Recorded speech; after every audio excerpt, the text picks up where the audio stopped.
రహస్యంగా గదిలోకి పోయి తలుపులు వేసుకుని తండ్రికి మనవి చేసుకో. ఇక్కడ తండ్రి అంటే నా దృష్టిలో శ్రీకృష్ణుడు అండి. నేను కరాఖండే చెప్తా. యేసు దృష్టిలో తండ్రి అంటే యెహోవా కాదు. బైబిల్ తీసుకురమ్మని ఎవరితో మాట్లాడుతున్నాను. మన నేటి ప్రోగ్రాం పేరు యేసు ప్రభు తండ్రి అని పిలిచింది ఎవరిని, లేకపోతే యేసు ప్రభు ప్రార్థించింది ఎవరికి? యేసు ప్రభు తండ్రి అని ఆ తండ్రి యొక్క గుణగణాలు ఏవైతే ప్రజలకి చెప్పాడో యేసు ప్రభు, అది ఎవరి గురించి? యెహోవా దేవుడా లేకపోతే శ్రీకృష్ణుడా అనేది నేటి మన టాపిక్. సో మనం తొందరగా టాపిక్ లోకి వెళ్ళిపోదాము. ఫస్ట్ ఆఫ్ ఆల్ ఏంటంటే, ఒక వ్యక్తి గురించి, లేకపోతే ఒక చారిత్రక పురుషుడు గురించి, లేకపోతే ఒక మత గ్రంథంలో, ఆధ్యాత్మిక గ్రంథంలో ఒక క్యారెక్టర్ చెప్పబడింది అన్నప్పుడు, ఆ క్యారెక్టర్ ఈ సమయం అప్పుడు ఉంది, ఆ క్యారెక్టర్ ఒక 5,000 సంవత్సరాల క్రితం ఉంది అని చెప్తున్నప్పుడు, అక్కడ ఉన్న ప్రజలు, అక్కడున్న రాజ్యాలు, అక్కడున్న స్థలాలు, లేకపోతే ఆ ప్లేసెస్, ఇవన్నీ దగ్గరగా మ్యాచ్ అవ్వాలి. మ్యాచ్ అవ్వడమే కాకుండా అన్ని ఇంటర్లింక్ అయి ఉండాలి. సో మనం అందరికీ తెలిసిందే, అందరూ మాట్లాడుతుంటారు, మనకి శ్రీకృష్ణుడు అనగానే కొన్ని ఇట్లా ఆడవాళ్ళు స్నానం చేస్తుంటే తొంగి చూడటం అని, లేకపోతే బట్టలు ఎత్తుకెళ్ళిపోవటం అని స్నానం చేస్తుంటే, లేకపోతే గోపికలని, రాసలీలని, రాసక్రీడలని, ఇవన్నీ నేను కన్సిడరేషన్ లో తీసుకోదలుచుకోలేదు ఈరోజు. For example, next page slide లోకి వెళ్తే ఇక్కడ మనకి బ్రహ్మ వైవర్త పురాణం కనపడుతుంది.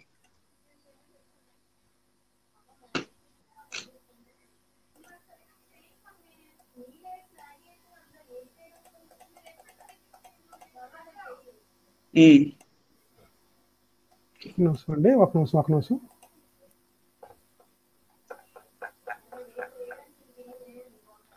ఇది ఈ ఫోటోలో మనకి ఇక్కడ ఈ స్లైడ్ లో మనకి బ్రహ్మ వైవర్త పురాణం కనపడుతుంది. ఈ బ్రహ్మ వైవర్త పురాణం 2,500 రూపాయలండి. Right sir. సో ఆచార్య రమేష్ చతుర్వేది గారు, తను సాంస్క్రిట్ లో ఉంది, తర్వాత ఇంగ్లీష్ లో కూడా ఉంటుంది. సో అట్లాంటిదే నెక్స్ట్ ఇంకొక వర్జన్ కూడా చూపిస్తాను. నెక్స్ట్ పేజ్ లోకి వెళ్దాం సార్. కదిలిపోతుంది, బాగా కదిలిపోతుంది దగ్గర వల్ల. ఓకే, నో ప్రాబ్లం, చేస్తాను స్లోగా.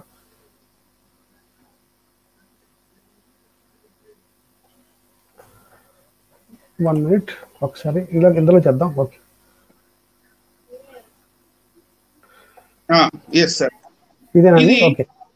ఇది బ్రహ్మ వైవర్త పురాణం, పబ్లిష్డ్ బై సుధీంద్రనాథ్ వాసు. ఇది వేరే పబ్లికేషన్స్ వాళ్ళది. ఎగ్జాంపుల్ గా నేను ఒకటి చూపించాలనుకుంటున్నాను. ఇది శ్రీకృష్ణ జన్మఖండం. శ్రీకృష్ణ జన్మఖండంలో 28వ అధ్యాయం. 28వ అధ్యాయంలో మనకి ఇక్కడ కనపడుతుంది ఏమంటే, the milk maids having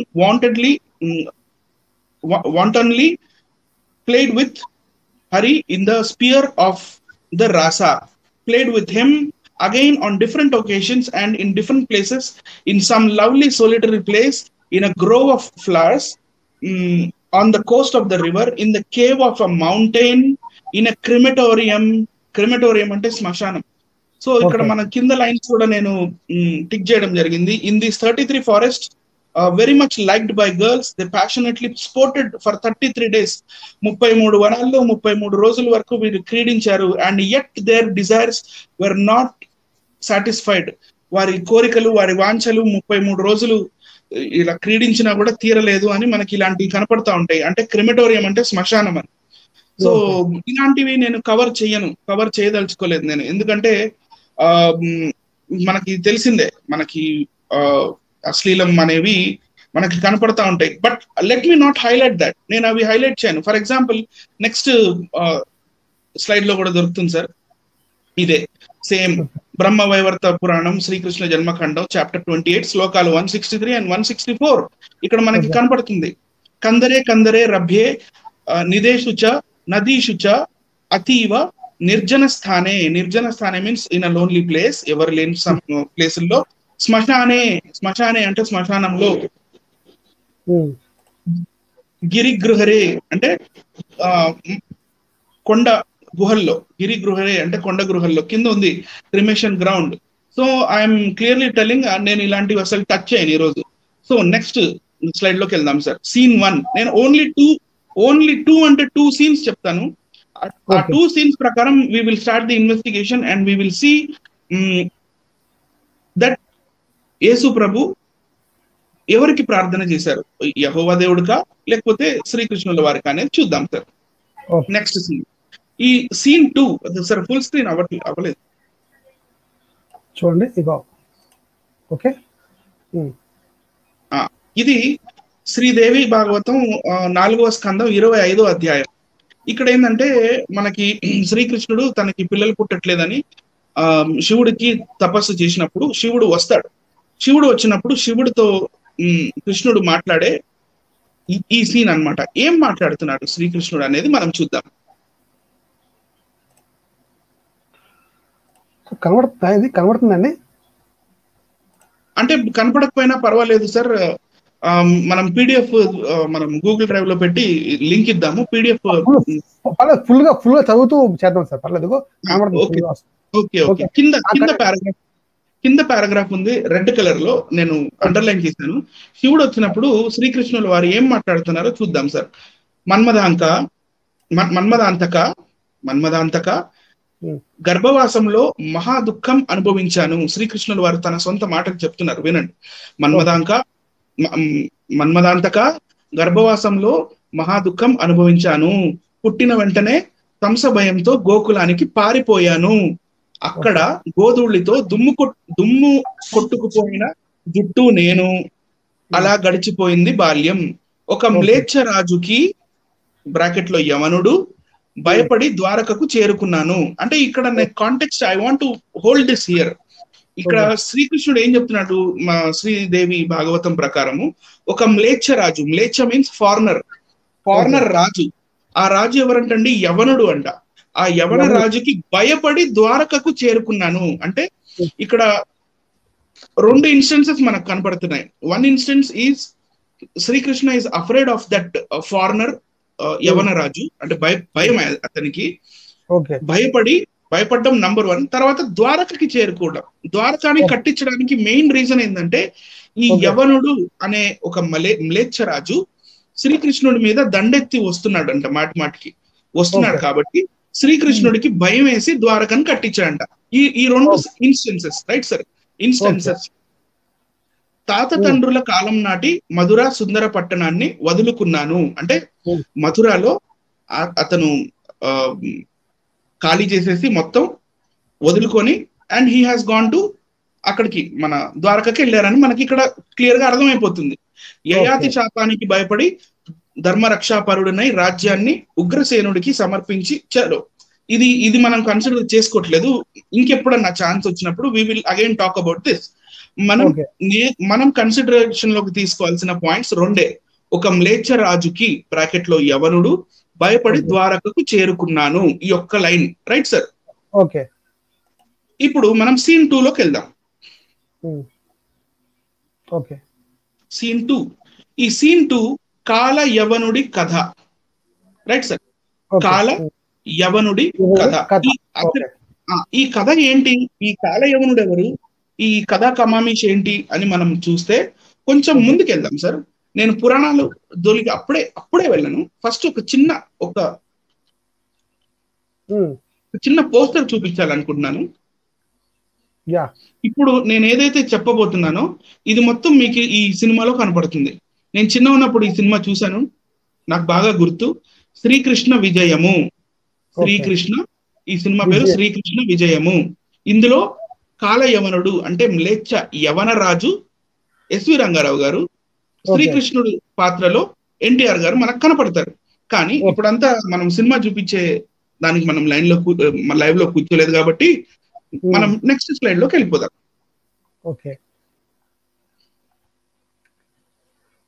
Harivamsha పురాణము అధ్యాయం 28. ఈ హరివంశ పురాణం అనేది కొన్ని బుక్స్ లో 58 ఉంది కదా. 58 సార్, 58. హరివంశ పురాణం అధ్యాయం 58. కొన్ని విష్ణు పురాణాల్లో ఈ హరివంశం కలిసి ఉంటుంది. కొన్ని సందర్భాల్లో కేవలం హరివంశ పురాణం వేరేగా దొరుకుతుంది, రైట్ సార్. ఓకే, అందులో చాప్టర్ 58 లో ఇక్కడ నుంచి కాలయవనుడి పుట్టుకల గురించి ఎవ్రీథింగ్ రాసి ఉంటుందండి. Okay okay right. Maharaja, Gargya Maharshi యాదవులకు గురువు. గార్గ్య మహర్షి అగైన్ అందరూ వీక్షిస్తున్నవారు ఈ గార్గ్య మహర్షి అనేది కూడా నోట్ చేసుకోండి. థర్డ్ పాయింట్ నేను చెప్తున్నాను. ఫస్ట్ యవను రాజు, సెకండ్ ద్వారకాకి వెళ్ళిపోవడం, third Gargya Maharshi. Right sir. ఈ గార్గ్య అనేది గట్టిగా గుర్తుంచుకోవాలి. గార్గ్య మహర్షి యాదవులకు గురువు. అతడు భార్య ఉన్నా చాలా కాలం బ్రహ్మచర్య వ్రతం పాటించాడు. భార్య ఉన్నా కూడా బ్రహ్మచారిగానే ఉన్నాడంట. ఒకనాడు అతని బావమరిది సభలో నపుంసకుడని హేళన చేశాడు. అందుకతడు కష్టపడి పుత్రవాంఛతో అతడు అజితంజయ నగరానికి వెళ్ళాడు. అక్కడ శంకరుని ప్రసన్నుని చేసుకున్నటకు ఒక ఘోరంగా 12 ఏళ్లు తపస్సు చేశాడు. ఒక తపస్సు 12 ఏళ్ళు చేశాడండి సార్. శివుడు అతని తపస్సుకు అనుగ్రహించి మహా ప్రతాపవంతుడైన ఒక పుత్రుడు కలుగుతాడని వరమిచ్చాడు. తర్వాత యవనరాజు ఈ విషయం అంతా విని, అంటే హీఈస్ అ డిఫరెంట్ వన్, వేరే యవనరాజు. Right sir. యవనరాజు ఈ విషయం అంతా విని ఆ మునిని పిలిచి అనేక విధాల ఊరడించి అతన్ని గొల్లపల్లెలో గొల్లపడుచుల మధ్య నివసించేటట్లు ఏర్పాటు చేశాడు. Right sir. గోపాలి అనే అప్సర గొల్లపడుచు వేషంలో అతని వలన గర్భం ధరించింది. అంటే అక్కడ నియోగం జరిగింది. Right sir. Father is Gargya Maharshi, he is a father. Mother ఎవరు సార్? గోపాలి అనే ఒక అప్సర. రైట్ అండి. వీళ్ళిద్దరికి కాలయవనుడు అనే శూరుడు మహాబలశాలి జన్మించాడు. ఆ పిల్లవాడు సంతానం లేని రాజు యొక్క అంతఃపురంలో ఎదిగాడు. ఎవరైతే యవన రాజు ఈ గార్గ్య మహర్షిని పిలిచి మన గోకుల వాడలో లేకపోతే గొల్లపడుచులతో ఉండనిచ్చాడో ఆ రాజు దగ్గర ఈ కాలయవనుడు పెరిగారంట సార్. ఎదిగాడు. రాజు మరణించిన తర్వాత కాలయవనుడు రాజై యుద్ధాన్ని కోరుతూ బ్రాహ్మణులను అడిగాడు. ఏమని అడిగాడు? వృష్టి వంశం, అందక వంశం వాళ్లను నారదుడు సూచించాడు. నారదుడితో మాట్లాడుతున్నాడు. నారదా, మరి నేను మొత్తం అందరినీ ఓడిచేసేస్తాను, మంచి మంచి వంశాలు ఎవరన్నా ఉంటే చెప్పు, వాళ్ళని నేను ఓడిస్తాను అన్నప్పుడు వృష్టి వంశం, అందక వంశం వాళ్ళ గురించి చెప్పాడంట. అతడే శ్రీకృష్ణుడు అని కూడా తెలియజేశాడు. Right sir. శ్రీకృష్ణుడు గురించి కూడా చెప్పాడు. శ్రీకృష్ణుడు అని కూడా ఒక ఆయన ఉన్నాడు, ఆయన మథురాలో ఉంటాడు, మథురాకి రాజు. సో ఆయన మీద కూడా నువ్వు ఫైటింగ్ వెళ్ళు అని చెప్పాడు అనమాట. కాలయవనుడు వృద్ధి పొందడం విని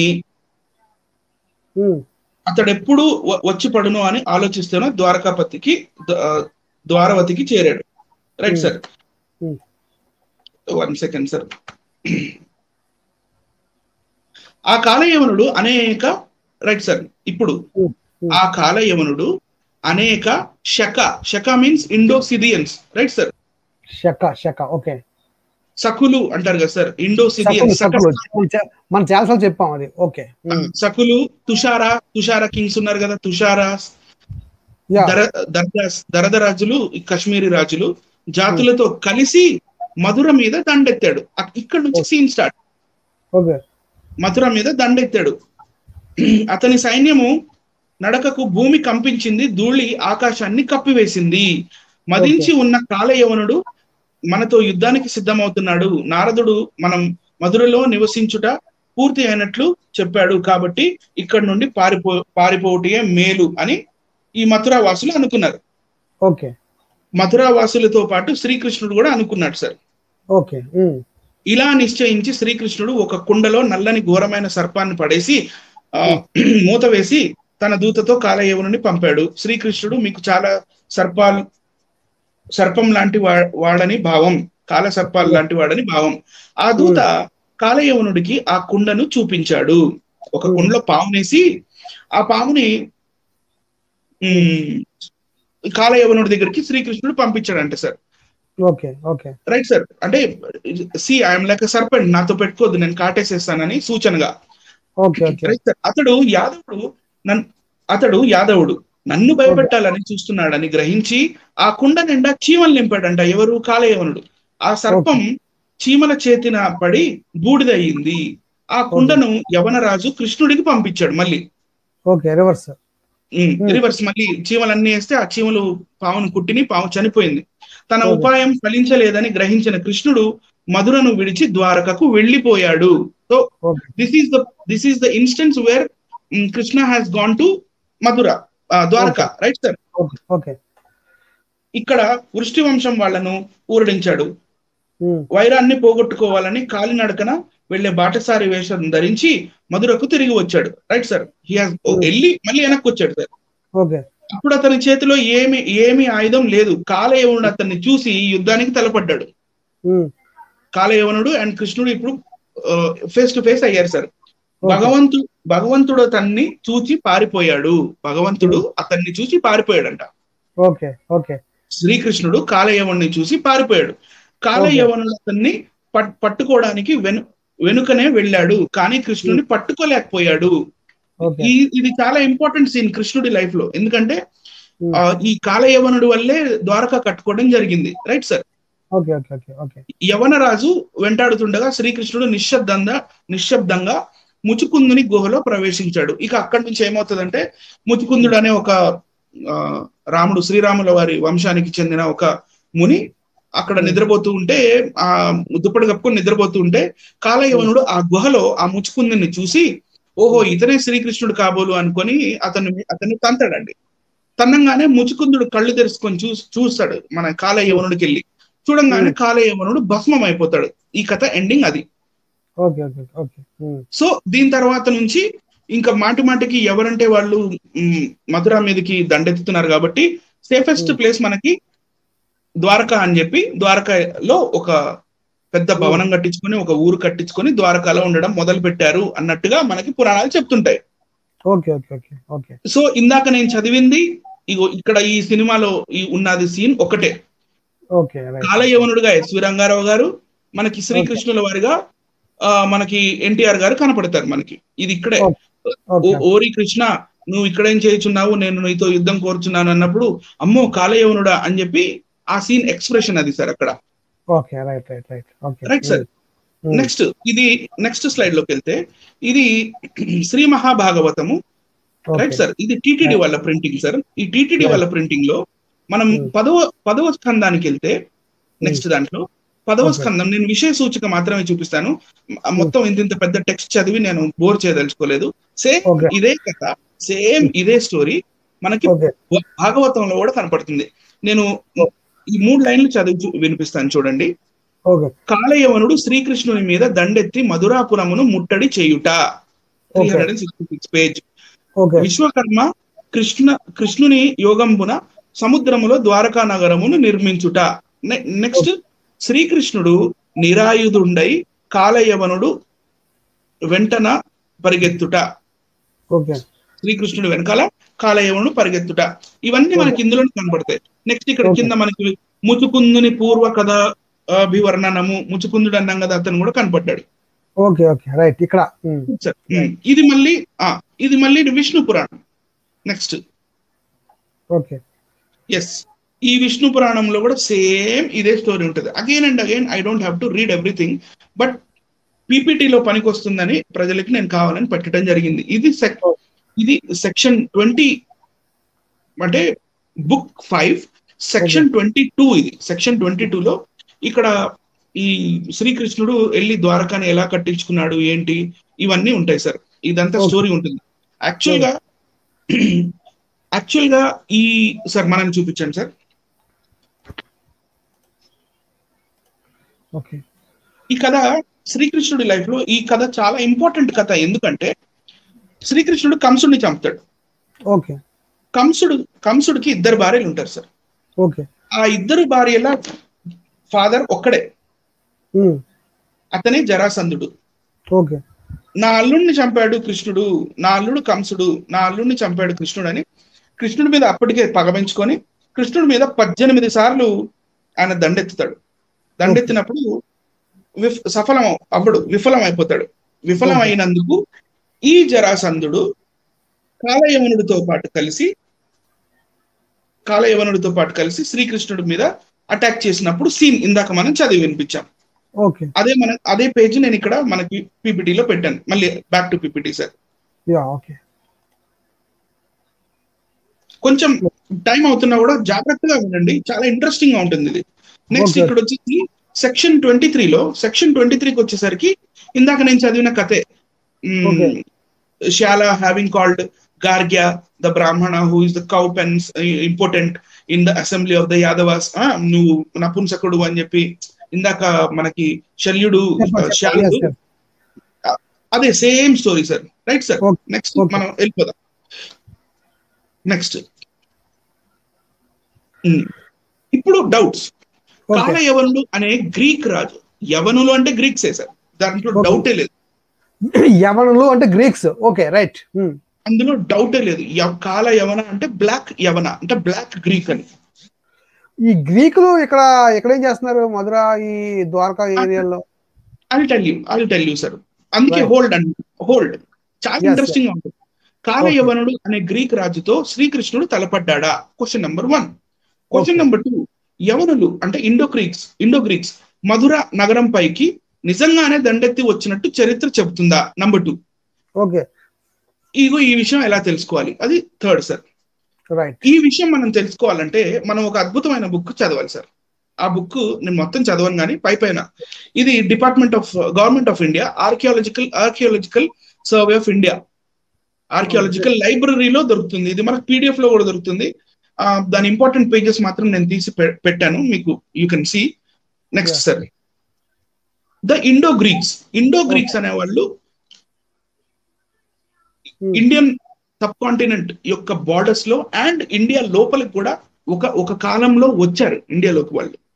అది history has recorded that. So ఈ బుక్ ఎప్పుడు రాయబడింది? 1957 లో రాయబడిందండి. రాసిన వారు ఏకే నారాయణ్. ఎంత పెద్ద స్కాలర్ మీ అందరికి తెలుసు. రైట్ అండి. నెక్స్ట్ వెళ్దాం సార్. ఇందులో మనకి పేజ్ నెంబర్ 74 లో the climax of Indo Greek power అనే ఒక చాప్టర్ వస్తుంది. చాప్టర్ నెంబర్ 4 ఇది. అది 74 లో ఉంటుంది. ఏంటబ్బా ఈ యవనులు మథుర దాకా వెళ్ళారా మార్చ్ చేసుకుంటూ పెద్ద పెద్ద ట్రూప్స్ వేసుకొని? అసలు చరిత్రలో ఇది ఎక్కడన్నా రికార్డ్ అయ్యిందా అని I have started searching for the truth. అప్పుడు ఈ బుక్ దొరికింది. ఎందుకంటే నేను ఇండో గ్రీక్స్ గురించి చదవాలన్నప్పుడు ఇండో గ్రీక్ బుక్ లోనే దొరుకుతుంది అది. సో ఈ బుక్ దొరికింది. ఈ బుక్ లో నేను ఇంకా రీసెర్చ్ చేస్తున్నప్పుడు ఒక అద్భుతమైన విషయం కనపడింది. నెక్స్ట్ స్లైడ్ లోకి వెళ్దాం సార్. ఇక్కడ కొంచెం జూమ్ చేయండి, కింద పోర్షన్.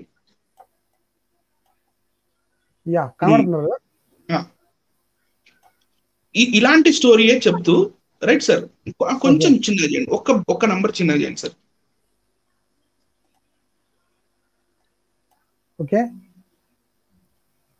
ఓకే, ఐ హోప్ కనపడుతుంది అనుకుంటున్నాను నేను ప్రేక్షకులకి.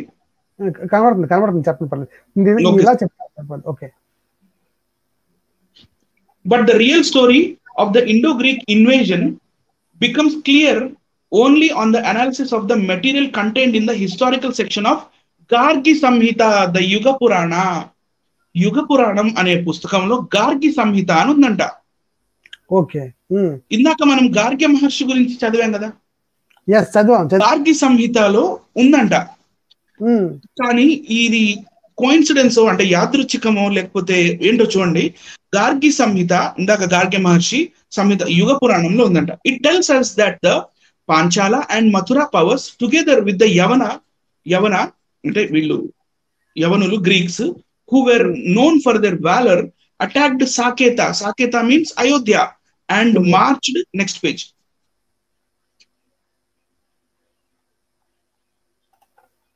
హలో, వస్తాను నెక్స్ట్ వీక్ వస్తాను. రైట్. ఒక్క బిట్ కొంచెం మధ్యలోకి అండర్లైన్ చేశాను చూడండి sir. Okay. we shall show later that during this period the Panchalas and Mathura were probably independent powers, and coins indicate the presence of Mitra kings in these territories. ఇది జరిగింది హిస్టరీలో. ఈ యవనులు ఇండియాలోకి March చేసుకుంటూ ఇండియాలోకి వచ్చారు. Okay పెద్ద పెద్ద troops తీసుకొని, అలా ఎలాగైతే సకులు అని రాసిందో సకుల్ని ఇంకా కొంతమందిని తీసుకొని వాళ్ళు ఇండియాలోకి మార్చ్ చేసుకుంటూ వచ్చారు. ఎక్కడ దాకా మార్చ్ చేశారంటే చూడండి, coins indicate the presence of మిత్ర కింగ్స్ ఇన్ మిత్ర, అంటే అప్పుడు మిత్ర వంశానికి, అంటే పుష్య మిత్ర శుంగ అంటే మిత్ర రాజులు ఉన్నారు కదా సార్, ఓకే వాసుమిత్ర, అగ్నిమిత్ర, ఇలాంటి మిత్ర రాజులు ఉన్నారు. ఆ రాజుల కాలంలో జరిగిందనమాట. Okay right sir. Undoubtedly, therefore, this invasion took place about in 150 BC. 150 BC లో ఇది జరిగింది. Okay. And as we have seen from our chronology, the Indo-Greek king in question can be none other than Menander. ఎవరైతే కాలయవనుడు అని మనం ఇందాక విష్ణు పురాణంలో, భాగవతంలో, ఇంకా హరివంశ పురాణంలో చూసామో, అతను కాలయవనుడు మినాండర్. బట్ ఇక్కడున్న ఒక ప్రాబ్లం ఏంటంటే, ఈ మినాండర్ 150 బీసీకి చెందినవాడు. ఆ టైంలో అక్కడ ఉన్న రాజు ఎవరు సార్? పుష్యమిత్ర శుంగుడు. పుష్యమిత్ర శుంగుడు. నెక్స్ట్ స్లైడ్ లోకి వెళ్దాం సార్. నెక్స్ట్ స్లైడ్ లోకి వెళ్దాం సార్. ఇప్పుడు మీరు ఫుల్ స్క్రీన్ చేయాలి.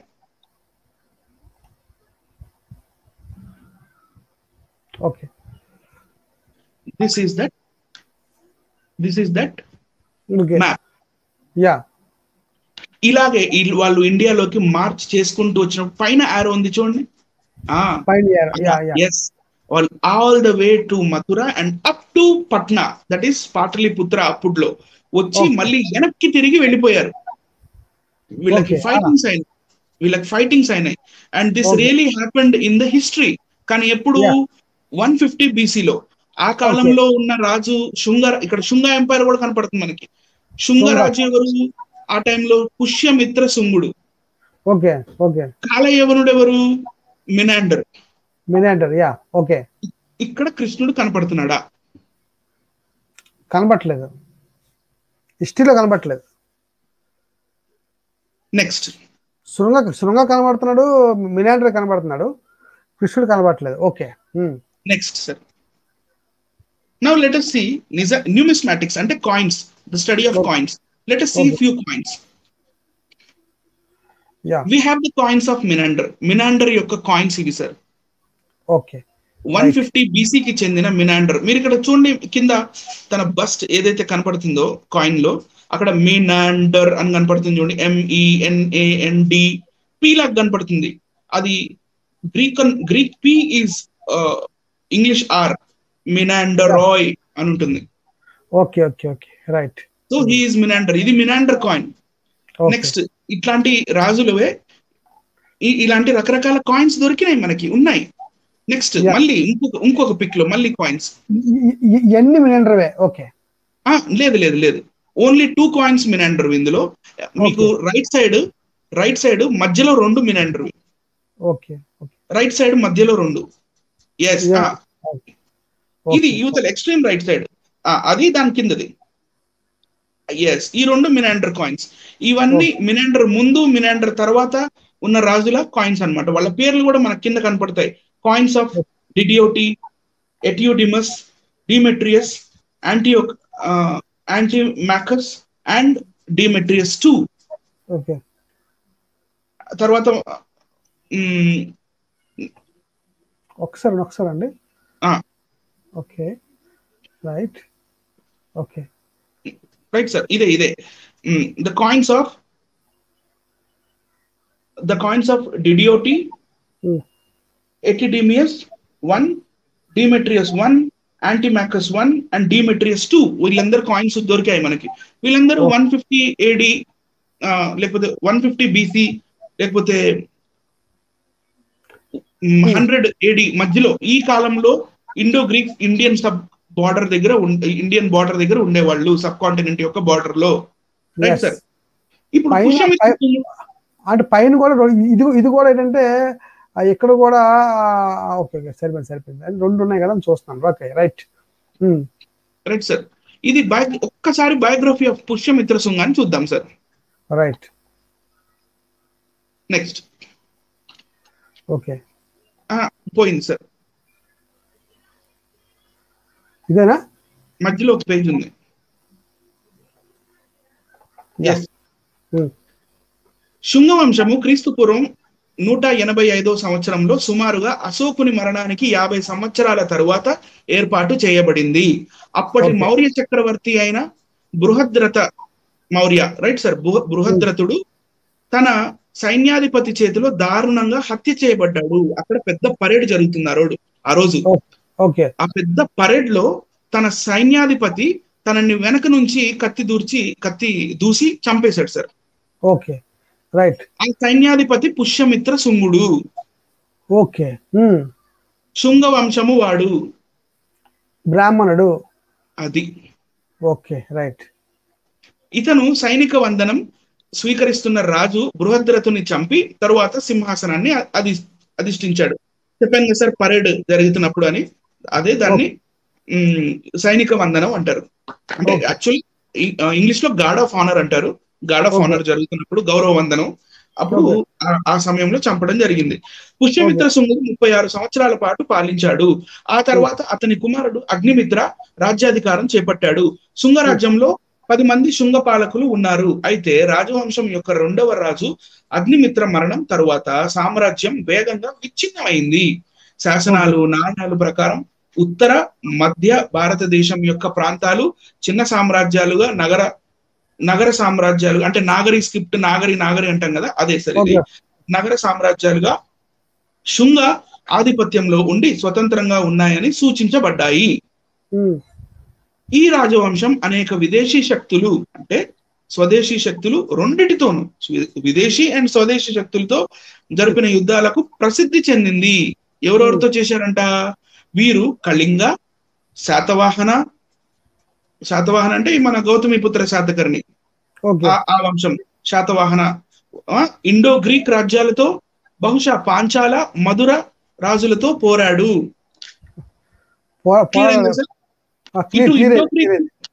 ఇటు ఇండో గ్రీక్ హిస్టరీలో చూస్తే ఇదే ఉంది, ఇటు పుష్యమిత్ర హిస్టరీలో చూస్తే ఇదే ఉంది.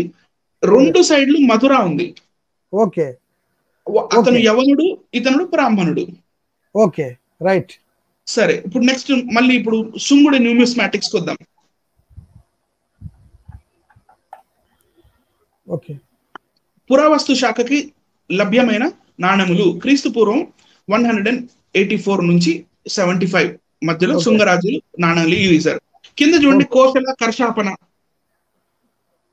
కనబడింది సార్. కోశల కర్షాపణ. ఓకే, కనబడింది. ఓకే, ఇప్పుడు దీన్ని నీట్ గా మనం ఆలోచించుకుంటే, మనం మనుస్మృతి చదివినప్పుడు ఈ వర్ణం వాళ్ళు తప్పు చేస్తే ఇన్ని పానాలు, ఈ వర్ణం వాళ్ళు తప్పు చేస్తే వాళ్ళకి 50 పానాలు, 30 పానాలు జరిమానాగా విధించాలి అని మనకు కనపడుతుంది కదా సార్. కనబడుతుంది. అదే ఈ పాన, ఇది కర్షపాన. ఓకే. సో మనుస్మృతి ఎప్పుడు రాయబడింది? క్రీస్తు పూర్వం 184 నుంచి 75 వరకు.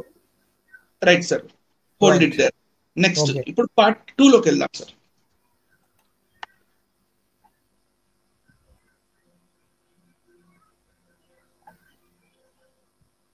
చాలా ముందుకు వచ్చేసారు సార్.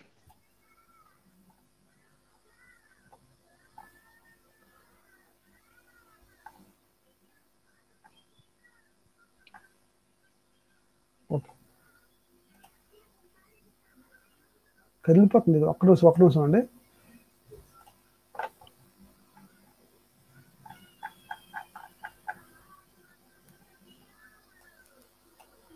Right, part 2.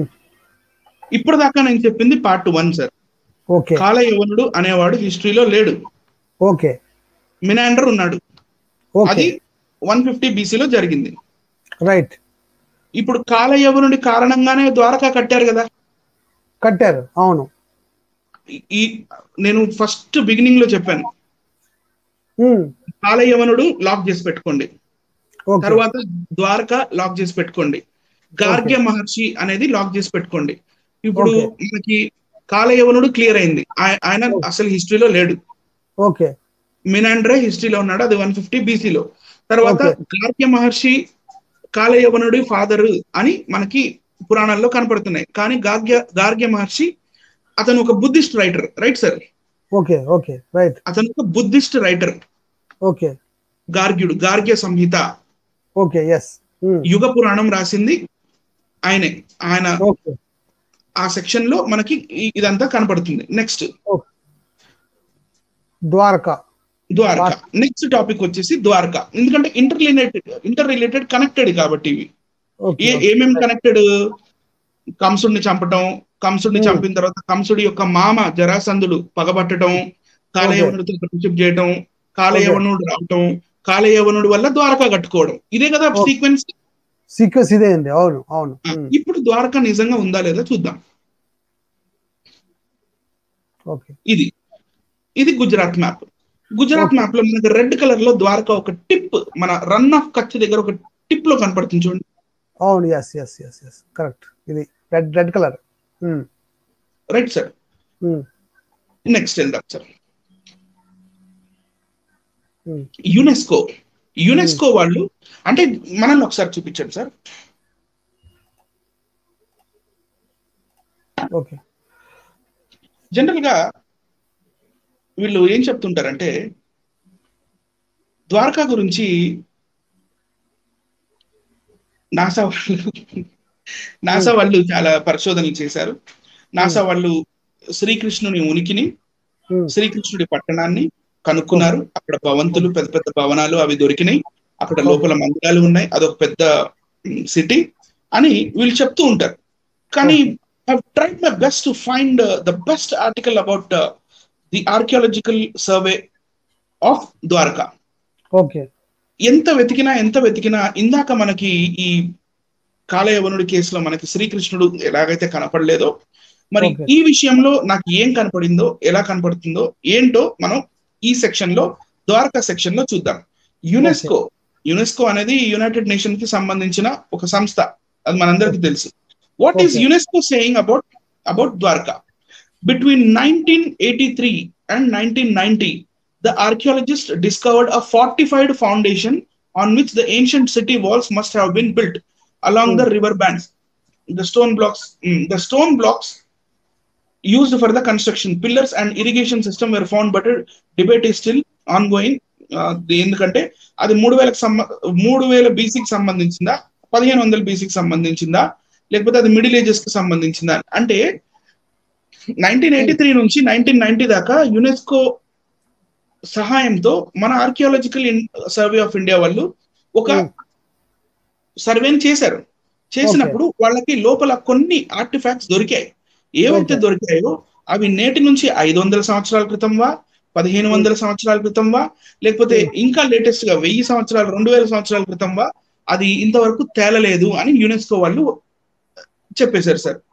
అయితే ఇక్కడ కింద ఏం చెప్తున్నారంటే న్యూమరస్ స్టోన్స్, రకరకాల చాలా రాళ్లు దొరికాయంట. Numerous stone anchors. ఇప్పుడు యాంకర్ అంటే ఒక నావ నాపడానికి యూజ్ చేసేది. నావని ఒక కొక్కెంతో పెట్టి దాన్ని అక్కడ పెట్టినప్పుడు ఆ నావ నీళ్ళలో కొట్టుకోకపోకుండా, లేకపోతే సముద్రంలోకి వెళ్లకుండా, నదిలోకి వెళ్లకుండా ఆ కొక్కెం ఆపుతుంది. అలాంటి రాతి కొక్కాలు, రైట్ సార్, రాతి కొక్కాలు, stone anchors have been recovered on the site at the same depth, which suggests, along with the size of the submerged part of the ancient city, that Dwarka must have had a place in the trading relations between India and Arabic during the 15th to 18th centuries. ఇక్కడ వీళ్ళు ఏం చెప్తున్నారంటే 15వ శతాబ్దం నుంచి 18వ శతాబ్దం మధ్యలో ఇక్కడ చాలా రకరకాల మన ట్రేడింగ్స్ అయినాయి ఇండియాకి అరబ్ కి మధ్యలో. అప్పుడు ఇది తప్పకుండా ఒక షిప్ యార్డ్, ఒక పోర్ట్ అయి ఉంటుంది అని వాళ్ళు ఒక అంచనాకు వచ్చారు. కానీ ఈ ద్వారకా అనంటే సంస్కృతంలో the word Dwarka means door or gate in Sanskrit, right అండి. సో ఈ డోర్ ఆర్ గేట్ ఏంటంటే, నాకు ఎవరికైనా ఇప్పుడు ఈ వింటున్న వాళ్ళకి ఒక్క విషయం గుర్తుకొస్తుంది, ఏంటంటే gate way of India. Gate way of India అంటే ఎంట్రన్స్, ఇండియాలో ప్రవేశం. అది బాంబేలో గేట్వే ఆఫ్ ఇండియా ఉంది కదా. అంతే. So they are saying that ఒక టైం అప్పుడు ఇక్కడ పోర్ట్ ఉండేది ద్వారకాలో, ఇది ఇండియాలోకి గేట్, అందుకని ద్వారకా అన్నారు. ఓకే రైట్ అండి.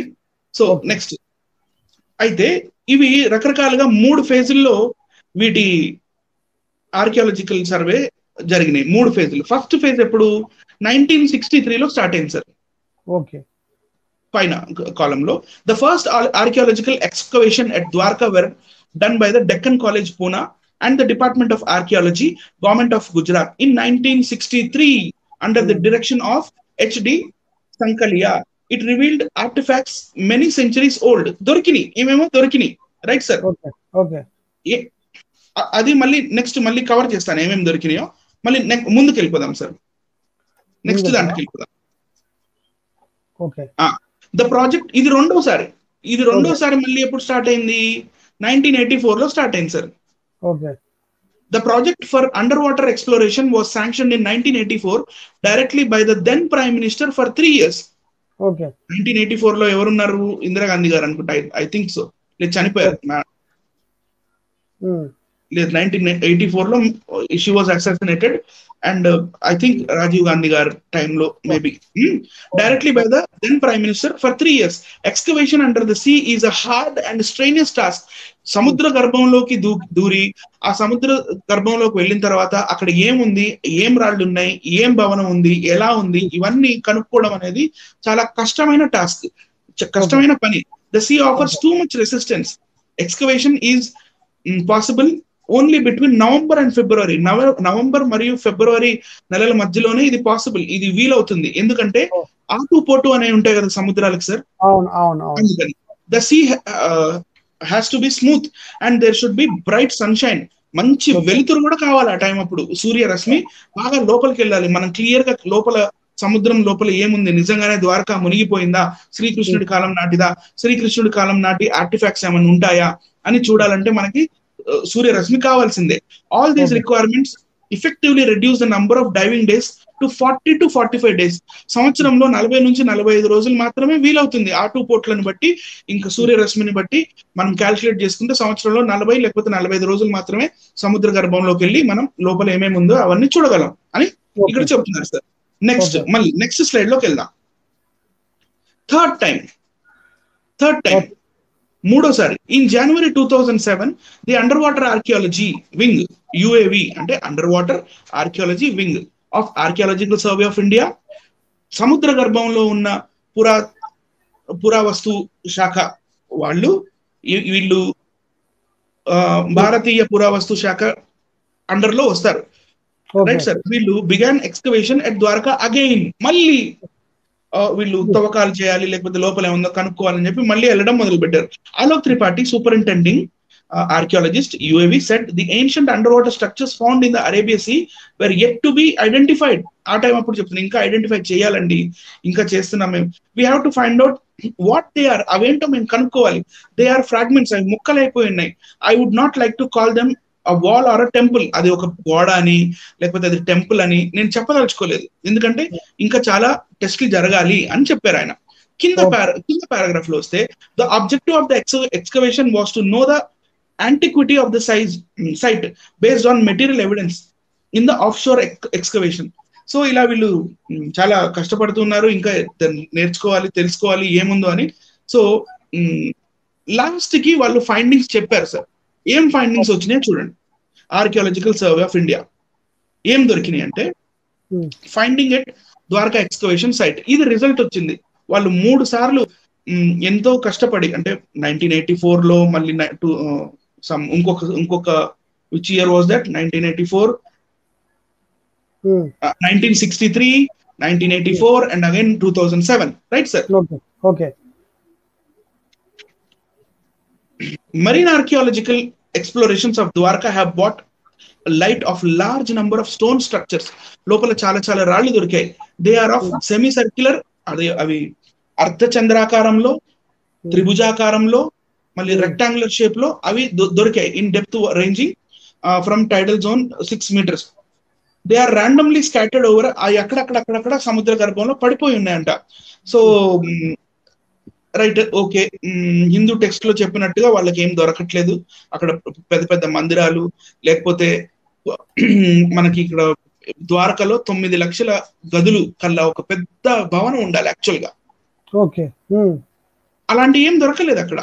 ద రూయిన్స్ హ్యావ్, ఇక్కడ లాస్ట్ బట్ 4th లైన్ నుంచి, the ruins have been lost but 4. Yes, the ruins have been proclaimed the remains of the legendary lost city of Dwarka, which according to Hindu text was dwelling place of Krishna అని వదిలేశారు అంతే. Okay. సరే భయ్ అది కృష్ణుడి దెప్పో అని చెప్పి వదిలేశారు.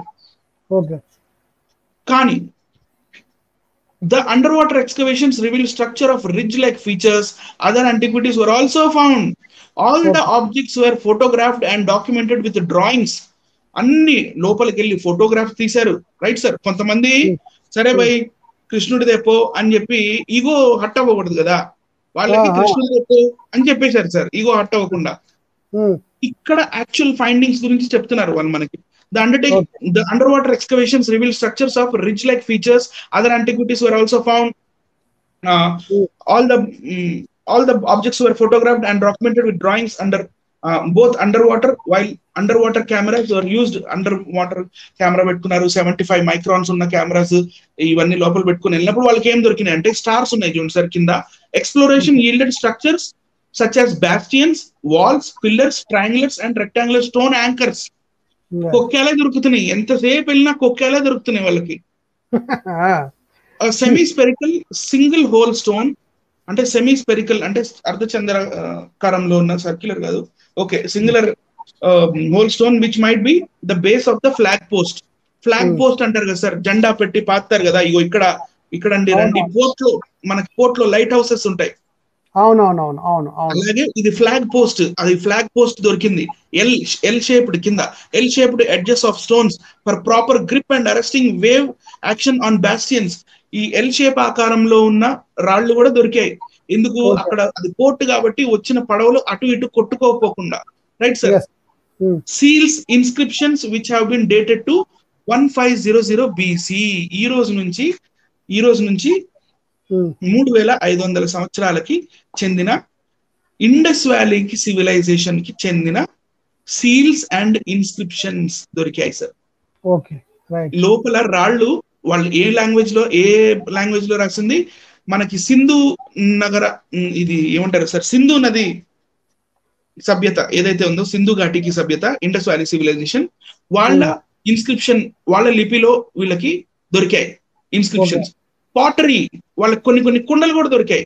Pottery which have been dated to 3528 BC. అంటే ఇది కంప్లీట్లీ ఇండస్ వ్యాలీ సివిలైజేషన్ కి చెందింది మాత్రమే, దీనికి కృష్ణుడికి ఎలాంటి సంబంధం లేదు అని తేల్చి చెప్పేశారు సార్. కానీ మనం మొన్న లైవ్ చేసినప్పుడు మన పూర్వీకులు కొన్ని కొండ గుహల్లో కొన్ని చిత్రాలు గీసి పెట్టారండి.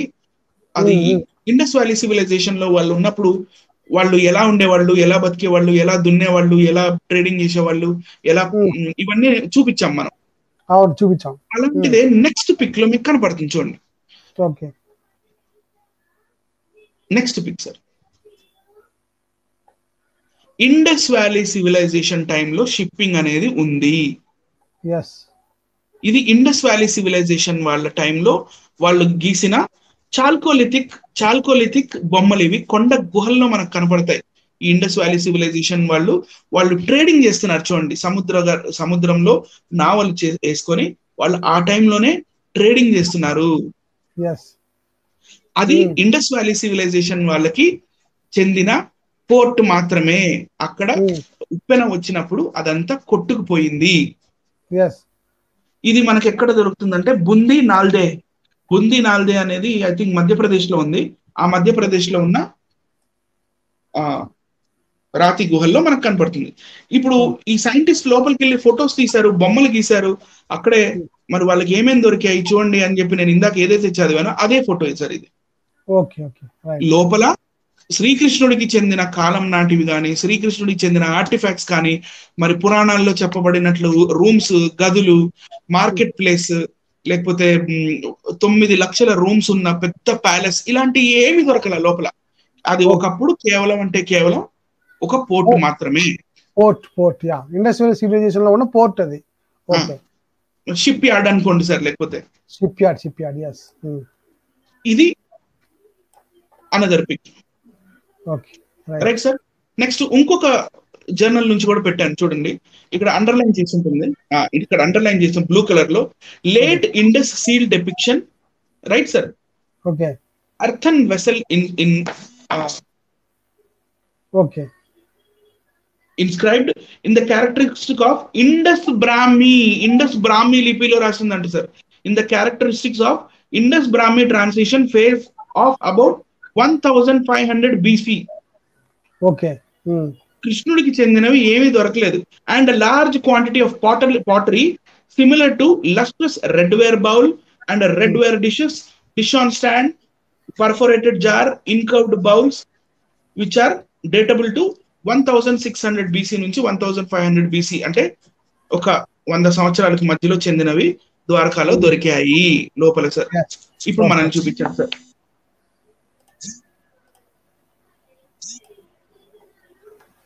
కెమెరా రివర్స్ చేయండి.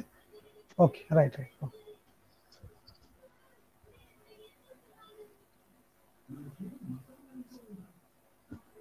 ఫాల్స్ వస్తున్నాయి సార్. సో ఇన్ని చెప్పినా, ఇన్ని చూపించినా కూడా లేదు మా మధుర ఉంది, ఇదిగో ఇలాంటి ఫొటోస్ ఉన్నాయి, మా సైంటిస్ట్లకు దొరికాయి, నాసా వాళ్ళకి దొరికాయి, ఇవన్నీ నిజమే, మా బుక్స్ లో అన్ని రాసి ఉన్నాయి, శ్రీకృష్ణుడు నిజంగా ఉన్నాడు, కావాలంటే ద్వారకా రిపోర్ట్ చూడండి, మాకు నాసా వాళ్ళు రాసిస్తారు అని చెప్పి కొంతమంది అబద్ధపు మాటలు కూడా మాట్లాడి కొన్ని ఫేక్ ఫొటోస్ కూడా చూపిస్తారు మనకి. ఆ ఫేక్ ఫొటోస్ ఏంటి, దాని నిజాలు ఏంటి, ఒకసారి ఫ్యాక్ట్ చెక్ కూడా చేసేసి నేను కన్క్లూజన్కి వస్తాను సార్. మీ ఆడియో వినపడట్లేదు సార్ నాకు. Hello, am I audible sir? Yes, you are audible. Okay. Next pic లోకి వెళ్దాం సార్. నేను ఇందాక ఏదైతే చెప్పానో ఫ్యాక్ట్ చెక్, ఇవన్నీ ఇలాంటి ఫొటోస్ చూపిస్తారు జనరల్ గా. ఇలాంటి ఫొటోస్ ఫేస్బుక్ లో, ట్విట్టర్ లో, లేకపోతే యూట్యూబ్ లో కూడా చాలా ఉన్నాయి ఇట్లాంటి లింక్స్. ఇలాంటి ప్రోగ్రామ్స్ చూపించి చూడండి, ద్వారకా దొరికింది, ఇదిగో ద్వారకాలో ఇగో ఇవన్నీ ఉన్నాయి, బయట ఇదిగో ఇట్లా దొరికింది, లోపల ఇది ఉంది, ఇవన్నీ చూపిస్తున్నారు. ఇలాంటివి చూపించి మసిబూసి మారేడుకాయ చేద్దాం అని అనుకుంటారు. కానీ ఫ్యాక్ట్ చెక్ మనం రివర్స్ వెళ్ళి చూడాలి sir. Right sir. Image number 1, ఈ ఇమేజ్ ఎక్కడిది? Okay right sir. నేను క్వింట్ అనే వెబ్సైట్ నుంచి నేను ఫ్యాక్ట్ చెక్ వాళ్ళు చేశారు. టైమ్స్ ఆఫ్ ఇండియా చేశారు, ద హిందూ వాళ్ళు చేశారు, డెక్కన్ క్రానికల్ వాళ్ళు చేశారు, అందరూ చేశారు. నేను క్వింట్ తీసుకున్నాను ఎందుకంటే చిన్నగా షార్ట్ లో వాళ్ళు రాసిచ్చారు కాబట్టి. we ran a reverse search on the picture using the keywords lion statue in water and came across an article subtitled submarine, the things we sink in a Hakai magazine. ఇది హకాయ్ magazine లో వచ్చిందంట. The statue stands at the entrance of the under water Neptune memorial reef. ఇది USA లో ఉంది, Florida Coast లో. అక్కడ తీసుకొచ్చి ఎక్కడ చూపిస్తే అలాగవుద్ది? అక్కడ తీసుకొచ్చి ఇక్కడ మా కృష్ణుడిది ఏం చూపిస్తారు sir. Neptune memorial reef located off the coast of Florida's Key Biscayne in the USA. Pic number 2, ఇది కూడా చూపిస్తారు. ఇగో మధుర, ఇగో మా ద్వారకా బయట ఇగో ఇది ఉంది, మా కృష్ణుడి కాలంలో పెద్ద పెద్ద గోపురాలు ఉండేవి ఇవి అని చెప్పి. ఏంటబ్బా అయిందని చూస్తే ఇది 2004 లో సునామీ అప్పుడు బలిపురం దగ్గర ఇరిగిపోయిన పురాతన మందిరం యొక్క శకలాలు సార్. మహాబలిపురం ఇది. ఓకే, ఏరియా వేరు అసలు. ఓకే, మహాబలిపురంలో అది 2004 సునామీలో ధ్వంసమైంది ఇది. Right sir. నెక్స్ట్ పిక్ వెళ్దాం. ఇది ఇలాంటిది కూడా చూపిస్తారు. ఇదిగో భవనం దొరికింది, మా కృష్ణుడు భవనం అంటారు కదా సార్. ఇది కూడా నెప్ట్యూన్ మెమోరియల్ రీఫ్ దే. ఈ ఫోటోగ్రాఫర్ ఉల్టా వైపు నిలబడి, అంటే 180 degrees యాంగిల్లో ఇటు తిరిగి చూస్తే ఇందాక మనకు సింహం కనపడిందే, ఆ సింహం ఇక్కడే ఉంటుంది. Neptune memorial reef, Florida beach, Florida. Right sir. Next వెళ్దాం. ఇది కూడా చూపిస్తారు. మా ద్వారకా దొరికింది అని చెప్పి. We reverse searched the picture using Yandex search engine and found various articles suggesting that the picture is from the lost city of Atlantis. ఇది Atlantis దంట. Okay right. However, the Quint has not been able to independently verify the image. Image verifiable కాదు. కానీ మీరు ఒకసారి ఆ pick ని కొంచెం expand చేయండి, మనం వెరిఫై చేసి చెప్దాం ఇది ఎక్కడదో. చూడండి ఇదేనా? ఇప్పుడు పైన ఎద్దులు కనపడుతున్నాయి, ఎద్దుల పైన రౌండ్ గా కనపడుతుందా? అవును అవును. ఈజిప్షియన్స్ కి సూర్యుడు ఒక డిస్క్ లాగా ఉంటాడు అని తెలుసు. ఓకే అవును అవును. సూర్యుడు ఒక స్పెరికల్ షేప్ లో ఉంటాడు, ఒక బాల్ ఆకారంలో ఉంటాడని తెలియదు, గుండ్రంగా ఉంటాడని తెలుసు. సో వాళ్ళు పవిత్రంగా అనుకున్న వాటన్నిటికీ తల మీద రౌండ్ గా సన్ డిస్క్ ని పెడతారు. సో ఇది ఈజిప్షియన్ ఆర్కిటెక్చర్ కి చాలా దగ్గరగా ఉంది. అవును అవును అవును. సో మేబీ ఆ ఏరియాలోదే అయి ఉంటది, కానీ ఇది ద్వారకాది మాత్రం 100% కాదు. ఎందుకంటే మన ఆర్కియాలజికల్ సర్వే ఆఫ్ ఇండియా వాళ్ళకి ఇలాంటివి ఎప్పుడు ఎన్నడూ ఏవి దొరకలేదు. Right. Okay right sir. Next ఇప్పుడు మనం ఫ్యాక్ట్ చెక్ చేసాం 4 ఫొటోస్. అవును. ఇవి ఏమని తేలింది? ఫెయిల్డ్. ఫెయిల్. ఓకే. ఇప్పుడు పాలకి పాళ్ళు నీళ్ళకి నీళ్ళు అయినాయా సార్? అయిపోయి. Next conclusion. కాలయవనుడు ఎవరు సార్? మినాందర్. కాలయవనుడు అంటే మినాందర్. శ్రీకృష్ణుడు ఎవరు సార్? పుష్యమిత్ర శుంగ. ఓకే. ద్వారకా ఏంటి sir? Seaport during the time of middle to late Indus valley civilization. ఇది కంక్లూజన్. ఒక్కసారి మనల్ని చూపించండి సార్. Okay right.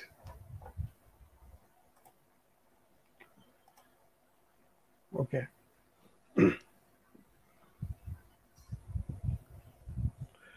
శ్రీకృష్ణుడు 5000 సంవత్సరాల క్రితం ఇక్కడ ఉన్నాడని అన్నారు, భూమి మీద ఉన్నారన్నప్పుడు మనకి ఎలాంటి ఆధారాలు దొరకలా. మన రివర్స్ సెర్చ్ చేసినప్పుడు పురాణాల ప్రకారము, హిస్టరీ ప్రకారం చూస్తే యవనులు 150 BC ఆ కాలంలో ఉన్నారు. మరి మథుర దాకా వచ్చిన ఎవరు అంటే మినాండర్. ఆ కాలంలో రాజు ఎవరు ఉన్నారంటే పుష్యమిత్రుడు. పుష్యమిత్ర శుంగుడు. మోర్ ఓవర్ హైలైట్ ఏంటంటే ఆయన బ్రాహ్మణ్. అది హైలైట్. దానికి రిలేటెడ్ స్టోరీ ద్వారకా. ద్వారకా ఏమో ఇండస్ వ్యాలీ సివిలైజేషన్ కి చెందిన పోర్ట్. అది శ్రీకృష్ణుడి ఎగ్జిస్టెన్స్ మనకు కనపడుతుందా? ఎక్కడ కనపడలేదు. యేసు ప్రభు మరి శ్రీకృష్ణుడిని తండ్రి అనే ఛాన్స్ ఉందా? లేకపోతే ఇంకేం ఛాన్స్ ఉంటుందండి? అసలు ఉంటే ఛాన్స్ ఉంది అని ఒక మాట అనేస్తారు, లేకుండా ఎలా ఛాన్స్ వస్తుంది అసలు అనేది పాయింట్. మనకి కాయిన్స్, మినాండర్ కాయిన్స్ దొరుకుతున్నాయి, ఇండో గ్రీక్ కాయిన్స్ దొరుకుతున్నాయి, పుష్యమిత్ర శుంగుడు కాయిన్స్ దొరుకుతున్నాయి, ఇండస్ వ్యాలీ సివిలైజేషన్ యొక్క ఆర్టిఫాక్ట్స్ దొరుకుతున్నాయి, ఇండస్ వ్యాలీ సివిలైజేషన్ యొక్క పాటరీ దొరుకుతుంది, అంటే వాళ్ళ కూజాలు, కుండలు అవి దొరుకుతున్నాయి, వాళ్ళ ఇన్స్క్రిప్షన్స్ దొరుకుతున్నాయి, వాళ్ళ రాళ్లు దొరుకుతున్నాయి, స్టోన్స్ దొరుకుతున్నాయి. కృష్ణుడి జాడ దొరుకుతుంది. కృష్ణుడిని జాడ ఎక్కడ అనాలి ఇప్పుడు మనం? ఎవరన్నా మరి ఎలా ఒప్పిస్తారు? యేసు ప్రభు అంటే అలెగ్జాండర్ ది గ్రేట్ ఉండే కదండి, దీనికి సంబంధం ఏమైనా ఉందంటారా ఈ కాన్సెప్ట్ కంతకి? అలెగ్జాండర్ మథుర దాకా వెళ్ళలేదు కదా. మొత్తం గ్రీకులు మాత్రం ఇంతవరకు వచ్చారు. Right sir. అలెగ్జాండర్ మథుర దాకా వెళ్ళలేదు. ఓకే. అతను పంజాబ్ ఆ రీజన్ వరకే ఉండిపోయాడు. ఆయన ఉండి మళ్ళీ వెనక్కి వెళ్ళిపోయాడు. ఎందుకు? ఈ ఇండో గ్రీక్స్ అలెగ్జాండర్ తోటి పొత్తు కుదుర్చుకున్నారు. ఇండో గ్రీక్స్ ఆ కాలంలో ఉన్న వాళ్ళు అలెగ్జాండర్ తో పొత్తు కుదుర్చుకున్నారు. పొత్తు కుదుర్చుకొని మేము మీకు సామంత రాజులుగా ఉంటాము, నువ్వు చక్రవర్తి మాకు అని వాళ్ళు ఒప్పుకున్నారు. సో ఆ టైంలో ఇంకా అలెగ్జాండర్ కి లోపల దాకా వచ్చి అవసరం లేదు కదా, బికాస్ ఆ కాలంలో ఇండియాలో మౌర్యులు ఉండే. Mauryans and Indo Greeks had a very good relation, అంటే ట్రేడ్ రిలేషన్, మంచి వ్యాపార సంబంధితమైన సంబంధాలు వాళ్ళకి వీళ్ళకి బాగున్నాయి. వీళ్ళిద్దరు ఫ్రెండ్స్. అండ్ ఎంతో మంది ఇండో గ్రీక్స్ అంటే యవనులు బౌద్ధులుగా మారిపోయారు. పుష్యమిత్ర శుంగుడు రాజైనప్పుడు మథుర అనేది ఒక బుద్ధిస్ట్ మానిస్టరీ అప్పట్లో అది.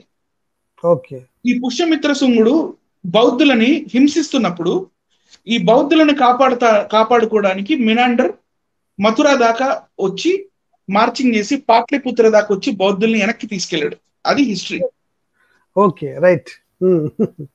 అంటే మధ్యలో ఈ క్యారెక్టర్ని అంటే ఈ స్టోరీ రాసి మధ్యలో ఈ క్యారెక్టర్ని దించి ఒక కొత్త క్యారెక్టర్ని క్రియేట్ చేసినట్టుగా కనబడుతుంది నాకైతే కనుక 100%. సో ప్రేక్షకులు ఏమంటున్నారో ఒకసారి చాట్ చూద్దామండి. ప్రేక్షకులు చూడండి.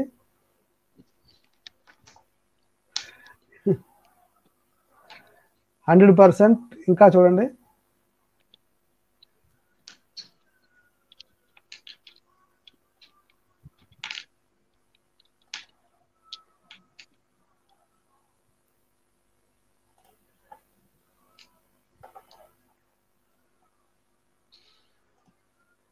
యుఎస్ఏ కోసం యుఎస్ఏలో ఉన్న దానిని మహాబలిపురం వాడిని కొట్టి ద్వారకాలోని అంటారు. అంతా బ్రాహ్మణ కల్పితాలు.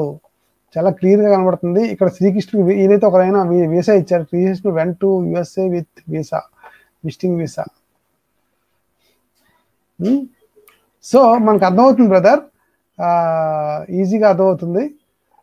అంటే మీ ఎక్స్ప్లెనేషన్ బట్టి ఏమర్థమవుతుందంటే ద్వారకా వీళ్ళకున్న ఒకే ఒక ఎవిడెన్స్, 2 ఎవిడెన్స్ చూపిస్తారండి వీళ్ళకి ఏ చరిత్ర లేదు అసలు, ఏ చరిత్ర ఎక్కడ కనబడదు అసలు. 2 చూపిస్తారు. ఒకటి ద్వారకా, రెండోది శ్రీలంక దగ్గర ఉన్న దాన్ని ఏమంటారు రామసేతు. ఈ 2 చూపిస్తుంటారు. మనం వెంకట చాగంటి గారిని అడిగాం, ఇంకా ఆన్సర్ రాలేదు, వస్తుంది. అదే వెంకట చాగంటి గారిని మనం అడిగాం ఆల్రెడీ. దానికి కూడా పర్ఫెక్ట్ రిజల్ట్ ఏం రాలేదు. ఇప్పుడు ఈ రోజు మీరు ద్వారకాని పూర్తిగా క్లోజ్ చేస్తారని అనుకుంటున్నాను నేను. ఏమంటే 2 కూడా పర్ఫెక్ట్ ప్రూఫ్ అనేది లేదు. ఏ ప్రూఫ్ లేకపోయినా యేసుక్రీస్తు మీద పడి ఏమండి కల్పితము యెహోవా దేవుడు కల్పితము, బైబిల్ కల్పితము, మన యేసుక్రీస్తు కల్పితము అని ఎలాగంటున్నారు వీళ్ళు. ఎన్ని ప్రూఫ్స్ ఉన్నాయండి అసలు. కానీ ఒక్క ప్రూఫ్ కూడా లేకుండా వీళ్ళు ఎలాగనేస్తున్నారు ఇతరులని. ముందు మీ ప్రూఫ్స్ మాకు చూపించండి, దాంతో ఇతరులు అనండి, తర్వాత సంగతి. అది నా పాయింట్. చెప్పండి బ్రదర్. ఇప్పుడు యెహోవా దేవుడు ఇజ్రాయేలీల్ని ఐగుప్తు నుండి విడిపించి సముద్ర మార్గం నడిపించి, అంటే సముద్రాన్ని 2 పాయలుగా ఎర్ర సముద్రాన్ని చేసినప్పుడు, ఎర్ర సముద్రం యొక్క సెర్చ్ చేసి వెతికినప్పుడు మనకి ఎర్ర సముద్రం యొక్క సముద్ర గర్భంలో బైబిల్ ప్రకారం, బైబిల్లో ఏదైతే చెప్పారో అదే ప్రకారంగా మనకి రథ చక్రాలు దొరికాయో దొరకలేదా? దొరికాయి. బైబిల్లో చెప్పినట్టుగా హోరేబు కొండ దొరికిందా లేదా? దొరికింది. బైబిల్లో చెప్పినట్టుగా మనకు అక్కడ గోల్డెన్ కాఫ్ అంటే బంగారు దూడ, దాని దాఖలాలు దొరికాయా లేదా సార్? సీనాయి పర్వతం దొరకలేదా?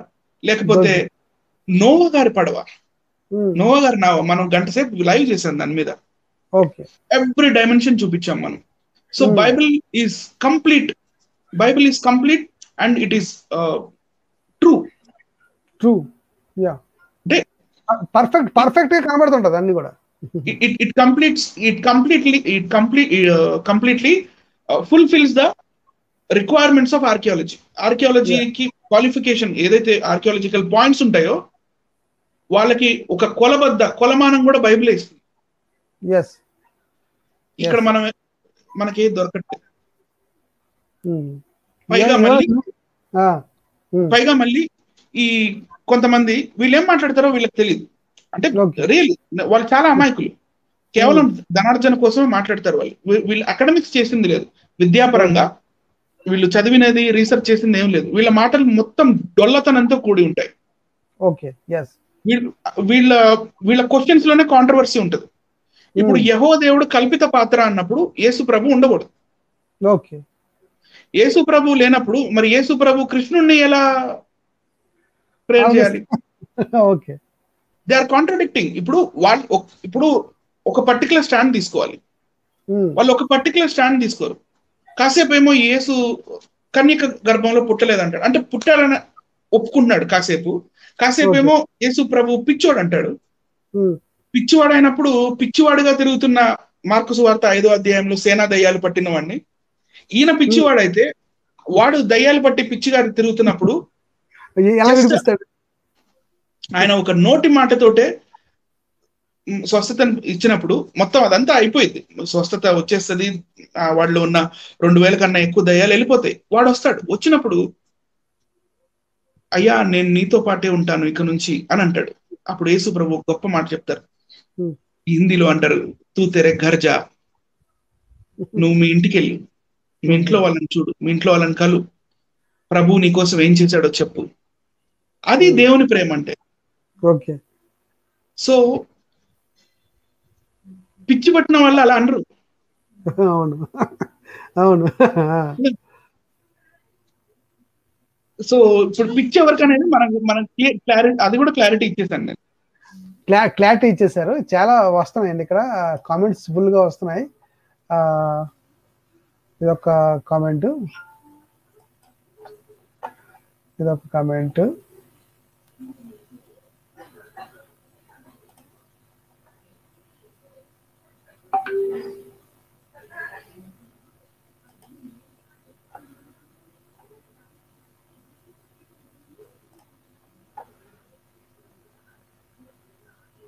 బుక్ రాయాలి అందరూ కోరిక అది.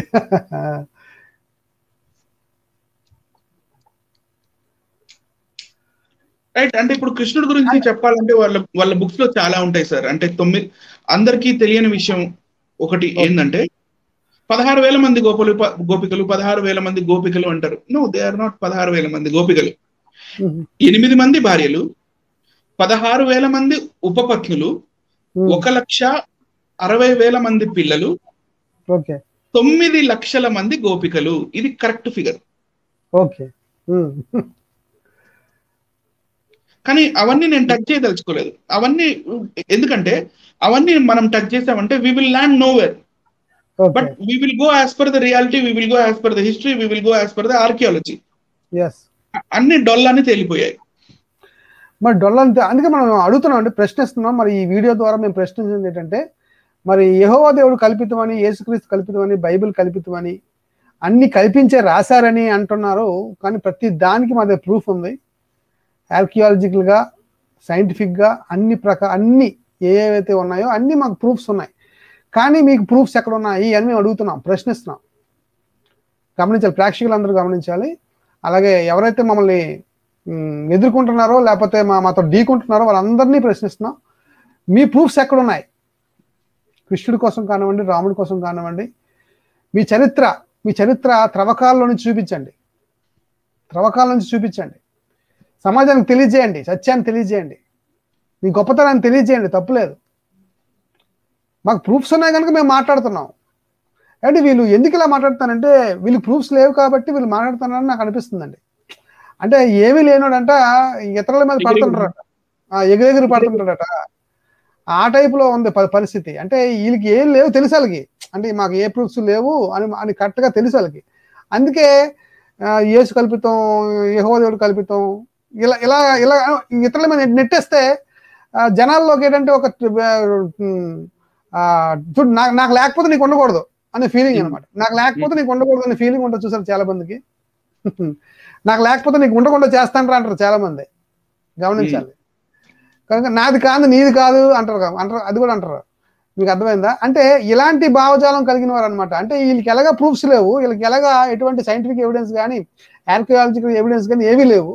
బైబిల్కి ఇన్ని ఉన్నా సరే ఏమండి దాన్ని కల్పితమని నోటు మాటతో అంటారు అనమాట. అంత నోటు మాటే, మసిపూసి మార్గం చేయడం, మాట్లాడడం, ఇష్టసరంగా బైబిల్ వక్రీకరించడం, కింద పైన చేసి మొత్తం కన్ఫ్యూజ్ చేసేసి ఆ కన్ఫ్యూజన్ లో నుంచి కల్పితం అని అనిపించదు అనుకుంటారు. కానీ ఈజీగా దొరికిపోతుంటారు ఈ విధంగా మనలాంటి వాళ్ళు.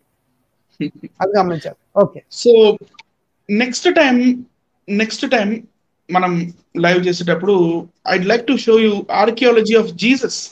yes, okay. జీసస్ ఆర్కియాలజీ చూద్దాం.